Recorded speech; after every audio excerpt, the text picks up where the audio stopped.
Welcome to Cognitia in Concise, where we explore the biggest ideas in science, stripped down to what truly matters. Today, we're diving beneath our feet, past soil, stone, and pressure so extreme it should make life impossible.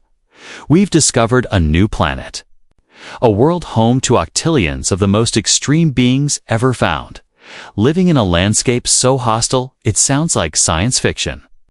A place of absolute darkness where life is crushed by mountains. Starved of oxygen, boiled alive, and bathed in acid, salt, and radiation. And yet, these beings don't just survive. Some live for thousands, perhaps even millions of years. Here's the twist. This planet isn't in space, it's inside the crust of Earth. This hidden world is called the deep biosphere. And we've only begun to understand it in the last few decades. Its volume may be at least twice as large as all of Earth's oceans combined. And it likely contains more microbial life than the rest of the planet put together. The total biomass of this underground ecosystem outweighs all humans, livestock, and wild animals by more than 20 times. So let's descend into this alien world beneath our feet, where almost none of the rules we thought life needed actually apply. Life appears everywhere we look. Beneath the oceans, near volcanoes. Under Antarctic ice, below deserts, forests, cities. And even right beneath where you are sitting now, we begin our journey at the surface, in familiar territory. If Earth were an onion, soil would be the very top of the very top layer. It is a place of abundance, a four-way partnership of air, water, minerals, and organic matter flooded with energy. Life here exists in luxury. Plants exploit this richness, producing more than 30 times the biomass of all animals on Earth every single year, in a constant cycle of growth and decay. Only a tiny fraction of this organic matter is buried deeper underground, but for nearly 500 million years. Even that small trickle has been feeding life below. As we dig deeper, most of the air is squeezed out. We cross the water table into rock saturated with groundwater, rich in minerals and traces of ancient organic matter. The most ambitious plant roots reach this far, but most inhabitants here are scavengers. Living off decay, this layer can still be surprisingly cold, because it is only now warming up from the last ice age. Then we hit bedrock, a foundation of solid rock for everything above it, stretching hundreds or even thousands of meters downward. And this is where things become strange, because bedrock is not dead. This is a planet inside the planet as we drill deeper. Temperatures rise and pressure increases rapidly. 400 meters down, the pressure rivals that found on the surface of Venus. At 1,000 meters, deeper than the Burj Khalifa is tall, the temperature reaches around 30 degrees Celsius, and there is almost no free oxygen left. We continue, nearly 4 kilometers below the surface. We stop. Above us is solid rock, weighing tens of thousands of tons, pressing down with the same force found at the bottom of the Mariana Trench. Down here, temperatures average 120 degrees Celsius, and can be even hotter near magma plumes. This heat comes from Earth's violent formation and the slow, radioactive decay of elements like uranium and thorium, which constantly bathe the crust in radiation. Some rocks here are saturated with extreme amounts of salt. It is dark, hot, crushing, radioactive, and yet life is thriving because rock is not truly solid.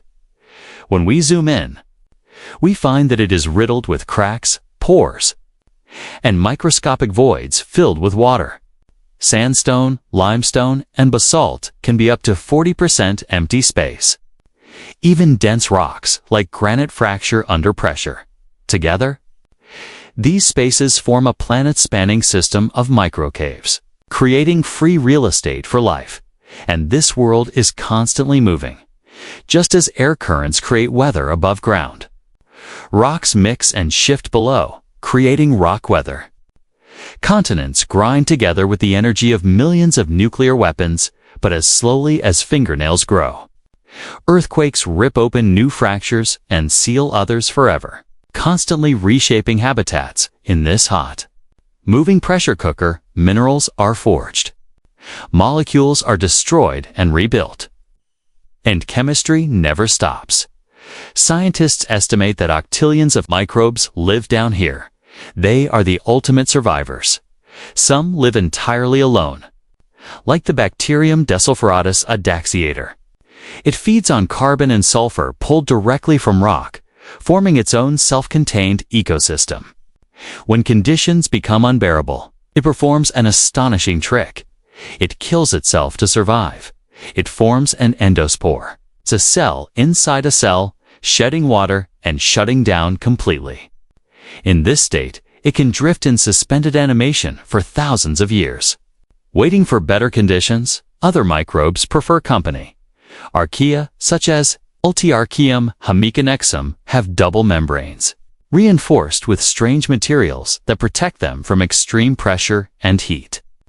They anchor themselves using nano-sized grappling hooks, living in oxygen-free cracks filled with water, harvesting carbon dioxide and hydrogen for energy.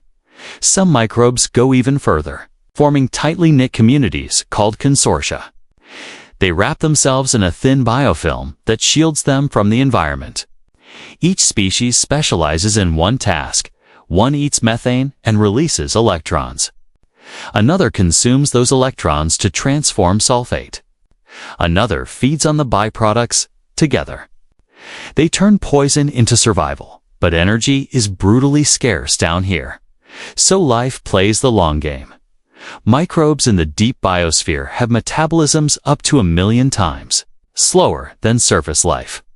Some are still digesting a meal they ate when you were born. They exist in near-suspended animation, sometimes slowly cannibalizing themselves, waiting centuries for a random influx of nutrients. When that moment arrives, they awaken, reproduce, and disappear again into stillness. This lifestyle may allow them to live for hundreds of thousands, perhaps even millions of years, unless they are eaten, because, even here, predators exist in deep limestone cavities. Scientists have found asexual worms, 100 times larger than bacteria, hunting and devouring microbes. Rotifers and tiny arthropods lurk as well. Some may have evolved here, while others may have been carried down through fractures opened by earthquakes. Despite this, we know surprisingly little about this world. Drilling risks contaminating samples with surface life. Recreating these conditions in a laboratory is extremely difficult, and the organisms live so slowly that experiments may show no results for years. Much of what we know comes from reading genetic clues, inferring what these organisms are capable of doing. Even so, one thing is clear. The deep biosphere is one of the largest ecosystems on Earth, and we have barely begun to explore it. Now, shift your perspective outward. If life can thrive without sunlight, oxygen, gentle temperatures, or safety from poison, then where else could it exist? All that may be required is internal heat, radiation, and the right chemistry. Some scientists suspect that there could be multiple deep biospheres hidden beneath frozen surfaces in our own solar system. By studying the life below our feet, we may be learning how life survives across the universe. The deeper we look, the clearer it becomes. Life doesn't just cling to the edges of habitability. It colonizes the impossible. Thank you for watching Cognitia in Concise.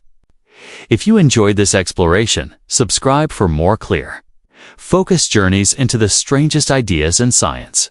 See you in the next descent.